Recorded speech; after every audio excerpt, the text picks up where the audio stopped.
Hai everyone, welcome back to my YouTube channel. Terima kasih yang sudah mengklik video ini. Jadi aku Eka. Jadi seperti biasa aku mau sharing ke kalian mengenai behel yang lagi aku pakai. Nah, aku mau sharing ke kalian mengenai pengalaman aku pakai behel dari aku awal pakai behel sampai ke pencabutan gigi. Jadi langsung aja ya. Nah, jadi pas aku awal pakai behel itu, kalian ada yang ngalamin gak sih kalau misalkan setelah pakai behel itu gigi kita tuh mau rontok. Terus kalau misalkan ngunyah itu takut banget. Nah, memang nggak boleh makan yang keras-keras dulu, tapi di sini aku makan bubur kan. Nah, makan bubur itu juga aku cuma bisa langsung kayak pelan-pelan banget, terus sampai kalau misalkan makan yang lunak-lunak itu mesti bener-bener kayak yang lembut banget. Nah, kayak gitu. Lebay banget ya. Tapi nggak tahu juga ya kalau misalkan di antara teman-teman ada yang kayak aku, kalian bisa sharing ke aku. Nah, terus kalau misalkan aku pengen makan buah-buahan, nah ternyata itu juga harus di blender dulu dan harus bener-bener kayak di jus gitu, baru aku bisa makan. Nah, terus kalau misalkan aku setiap konsultasi, pengalaman aku nih, kan setelah ada pergantian si wire atau kawat, dokternya mungkin, bukan mungkin ya, emang selalu nanya tuh, ada yang nusuk-nusuk nggak gitu kan, ada yang nyaman nggak gitu. Nah, aku selalu kayak ngerasanya, oh ini nih ada yang nusuk gitu kan, kan suka digunting gitu kan. Tapi kalau misalkan kalau udah di rumah, setelah di rumah tuh kayak udah selang beberapa hari ternyata si yang nusuk-nusuknya itu masih ada. Nah, ada juga nggak sih yang pengalamannya itu sama kayak aku dan alhasil kita harus pakai si lem yang udah disediain sama dokternya, yang udah dikasih sama dokternya. Nih kayak gini. Betul nggak sih? Nah kayak gitu. Nah, bahkan kalau misalkan aku habis makan atau misalkan sebelum makan, kan udah ditempelin, kadang suka kemakan, tapi nggak apa-apa sih kata dokternya juga. Nah, tapi setelah kalau aku makan, udah beres makan, aku tempelin lagi. Kalau misalkan nggak pakai itu, kita tuh kalau ngomong, itu tuh sakit banget dan nggak nyaman.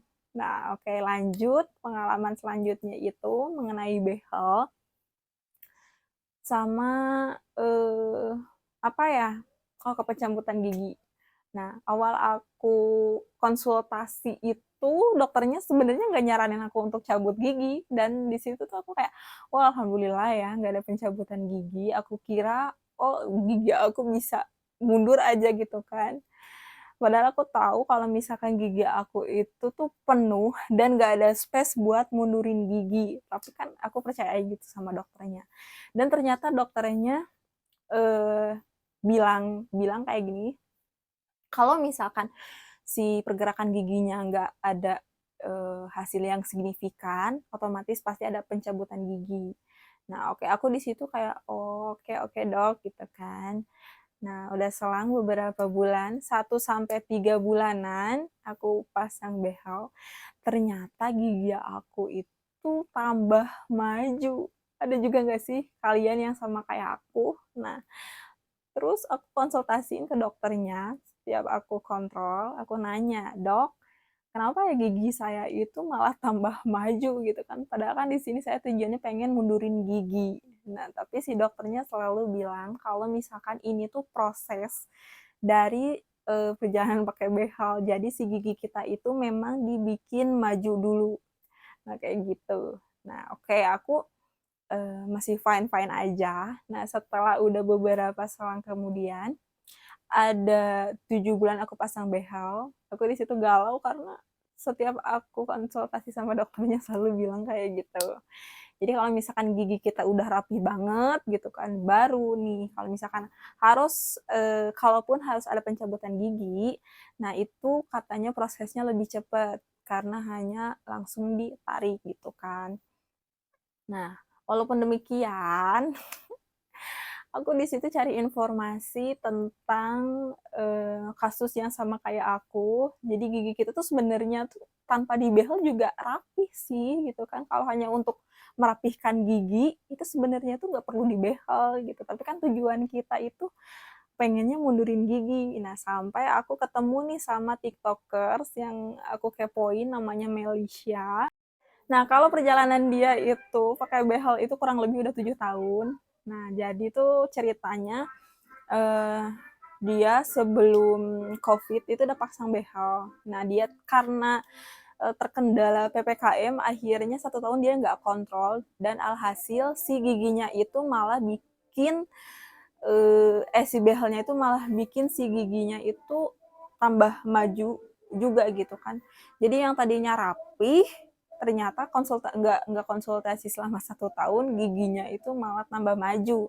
Nah, yang buat dia panik itu pas ketika si giginya itu malah lebih parah sebelum pakai behel. Nah, dari situ aku kepoin ternyata dia itu memutuskan untuk ganti dokter gitu, karena dokter yang sebelumnya juga nggak ngerekomendasiin dia buat cabut gigi. Nah, pas dia udah ganti dokter, di dokter yang kedua ini nggak langsung tindak, kayak pemasangan dari awal lagi. Jadi si bracket yang sebelumnya dia lepas dulu dan istirahat selama 2 bulan gitu kan. Jadi Pak dia nggak pasang behel selama 2 bulan. Nah, setelah udah 2 bulan, dia tuh baru pemasangan lagi sama dokter yang tadi beda. Aku nggak tahu sih dokternya dokter di mana, tapi kalau misalkan kalian yang mau kepoin, kalian bisa follow di IG-nya. Nah, terus setelah aku nanya-nanya juga sama dia gitu kan, kamu inisiatif gitu atau direkomendasi sama dokternya gitu. Ternyata dia yang inisiatif minta cabut gigi sama dokternya, dan alhamdulillahnya dokternya kayak langsung responnya oke gitu. Nah, jadi setelah pas ada pencabutan gigi, ternyata 2 tahun dia pakai behel, alhamdulillah hasilnya juga memuaskan ya, meskipun progresnya nggak langsung cepat gitu kan, tapi seenggaknya perkembangannya itu ada gitu kan. Nah, di situ aku langsung inisiatif juga, tadinya kan mau ngobrol sama dokternya kayak gitu, dan ternyata di bulan ke-10 dokternya itu bilang aku tuh udah harus ada pencabutan gigi karena dilihatnya giginya udah rapi, tapi memang benar nggak ada progres buat untuk mundurin giginya, karena di sini juga dokternya lihat kalau misalkan nggak ada space di rahang aku tuh buat mundurin gigi. Nah, jadi harus ada pencabutan gigi.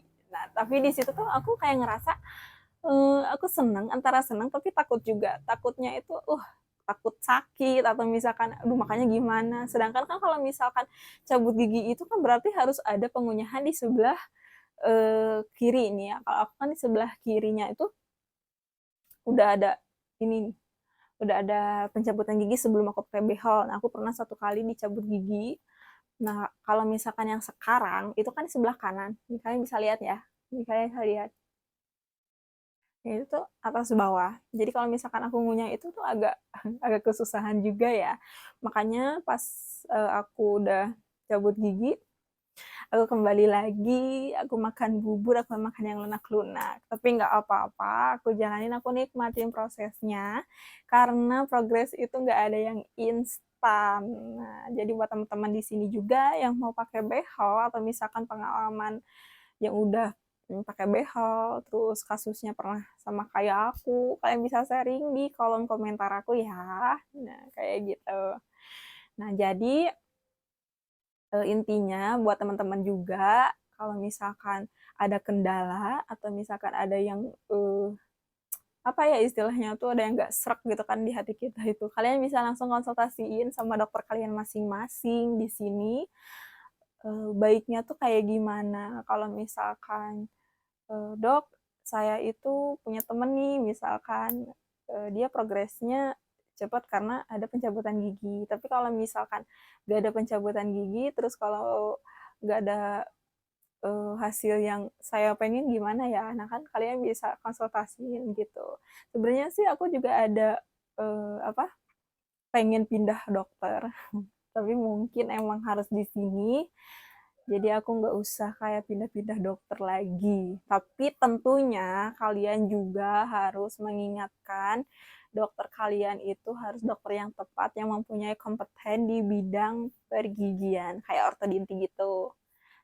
Nah, oke teman-teman, jadi segitu dulu ya sharing pengalaman aku mengenai behel. Jadi buat teman-teman yang suka, kalian boleh dukung channel ini dengan cara subscribe, like, comment, and share. Dan kalian bisa sharing-sharing di kolom komentar aku. And see you next video.